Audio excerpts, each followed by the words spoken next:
Et la parole est à Rudolphe Granier concernant la délibération DDCT 124 sur la diversification des usages des bâtiments publics. Merci Monsieur le maire, bonsoir à tous. Simplement une position de vote à l'échelle du conseil d'arrondissement qui doit refléter celle que notre groupe aura au conseil de Paris, puisque nous avons beaucoup de doutes sur le côté exorbitant qui est donné aux associations pour occuper des lieux publics. Donc des amendements seront proposés en conseil de Paris, on ne peut pas amender en conseil d'arrondissement et par voie de conséquence nous votons contre la délibération. Merci beaucoup. Sarah Proust.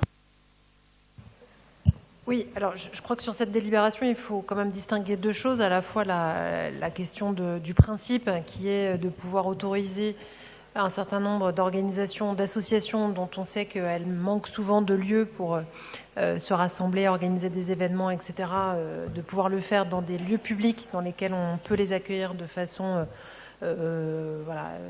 intéressante pour elles et pour utiliser ces lieux, puisque quand même la question de l'usage et du multi-usage est intéressant.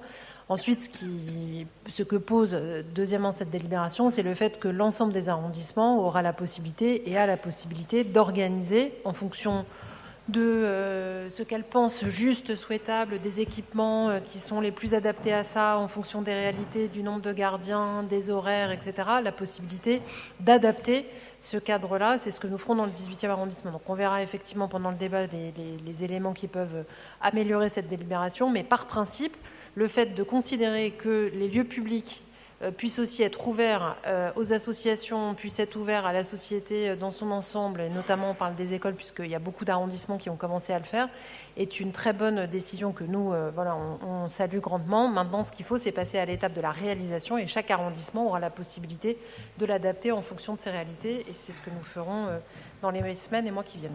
Merci beaucoup. Je vais donc mettre aux voix la DDCT 124. Qui est pour, qui est contre, qui s'abstient. Elle est adoptée.